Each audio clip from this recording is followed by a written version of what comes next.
여러분 반갑습니다. 저는 디지털 스토리 스튜디오의 김유석입니다. 자, 우리가 매일 아무렇지 않게 쓰는 단어들 있잖아요. 그 속에 무려 1000년에 걸친 치열한 정치 싸움과 언어의 비밀이 꽁꽁 숨겨져 있다면 여러분은 믿으시겠어요? 오늘은 단순한 단어 공부가 아닙니다. 마치 역사 속 탐정이 된 것처럼 평범한 단어들의 숨겨진 과거를 싹 파헤쳐보는 아주 흥미진진한 추적을 한번 시작해 보려고 합니다. 오늘 우리가 살펴볼 내용 정말 다들 너무나 잘 아시는 단어들일 텐데요. 막상 남한테 딱 설명하려고 하면 뭐였지? 하고 고개가 갸우뚱해지는 세 가지 단어에 대한 이야기입니다. 바로 귀향, 그리고 유배입니다. 첫 번째로 살펴볼 건 이 세 단어의 아주 수상한 관계입니다. 천년의 행정과 언어 역사가 이 안에 다 담겨 있죠. 여러분 솔직히 이 세 단어가 정확히 어떻게 다른지 아직 좀 헷갈리시죠? 명절에 고향 내려가는 것도 귀향이고 사극에서 보면 죄인들이 소달구짓하고 쫓겨가는 것도 귀향이나 유배라고 하잖아요. 비슷해 보이는 이 단어들이 도대체 지난 1000년 동안 어떤 비밀스러운 행정과 언어의 역사를 품고 있었는지 지금부터 하나씩 짚어보겠습니다. 보통 우리가 귀향이라고 하면 뭔가 한자어 느낌이 물씬 풍기잖아요. 반면에 귀형이라고 하면 입에 쫙 붙는 게 꼭 순우리말처럼 들리실 겁니다. 그런데요, 여기서 진짜 놀라운 사실은 이 두 단어가 완전히 똑같은 단 하나의 뿌리에서 태어났다는 점입니다. 신기하죠? 자, 그럼 시간을 거슬러 올라가서 고려시대의 형벌, 귀향에 대해 먼저 알아보겠습니다. 아니 도대체 언제부터 자기 고향에 내려가는 게 형벌이 됐을까요? 정말 아이러니하게도 고려시대의 이 귀향형이라는 건 원전한 사회적 사형 선고나 다름없었습니다. 부패한 중앙관리나 큰 죄를 지은 사람들을 권력의 중심지인 수도 개경에서 아예 쫓아내버리는 거죠.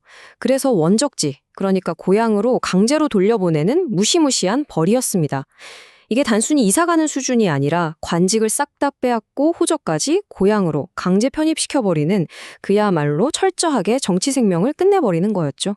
그런데 문제가 생깁니다. 이 형벌 시스템이 아주 치명적인 실패를 겪게 되거든요. 왜 그랬을까요? 이걸 세 단계로 딱 나눠서 보면 이해하기 쉽습니다. 1단계, 중앙무대에서 온갖 부패 기술을 갈고 닦은 베테랑 고위 관료가 고향으로 쫓겨납니다. 2단계, 이 양반들이 반성하기는커녕 자기 고향에 떡하니 버티고 있는 토착 비리 세력이랑 찰떡같이 결탁을 해버려요. 그리고 마지막 3단계, 결국 지방을 비리와 수탈이 전보다 훨씬 더 심해지는 아주 최악의 부작용이 빵 터지게 된 겁니다. 이게 바로 행정학에서 말하는 전형적인 부패의 전이 현상입니다. 사실 당시 지방은 중앙만큼 행정 시스템이 촘촘하지가 않았거든요. 그러니까 부패한 고위 관료를 그들의 든든한 백이 있는 고향으로 보낸다는 건 이건 말 그대로 호랑이를 산으로 다시 돌려보내는 격이었던 거죠. 썩은 뿌리를 싹둑 잘라낸 게 아니라 오히려 그 부패의 씨앗을 전국 방방곡곡으로 퍼뜨려버린 꼴이 된 겁니다.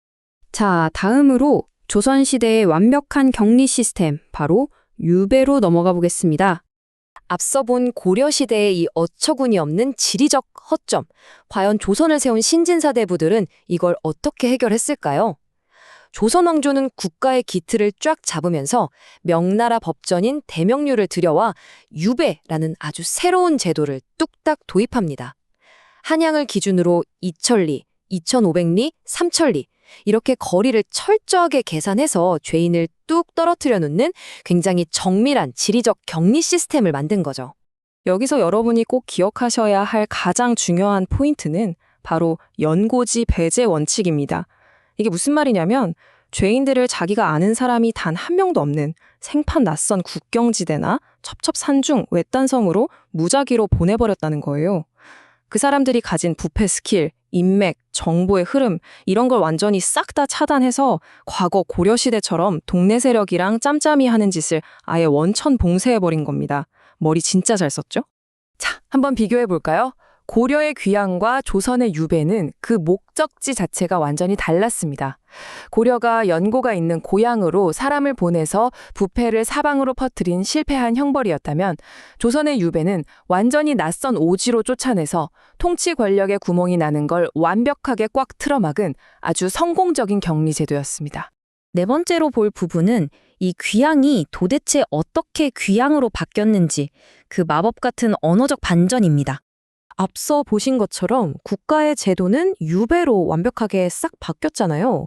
그런데 사람들의 이 입버릇이라는 게 하루아침에 고쳐지는 게 아니거든요. 공식 법전에는 분명히 유배라고 떡하니 적혀 있었지만 일반 백성들 생각은 어땠을까요? 그냥 저기 한양에서 높은 분이 또 우리 동네로 쫓겨 내려왔네. 저것도 귀향 온 거 아니야? 하면서 옛날 관습 그대로 툭툭 귀향이라는 단어를 썼던 겁니다. 자, 바로 여기서 마법 같은 언어의 진화가 일어납니다.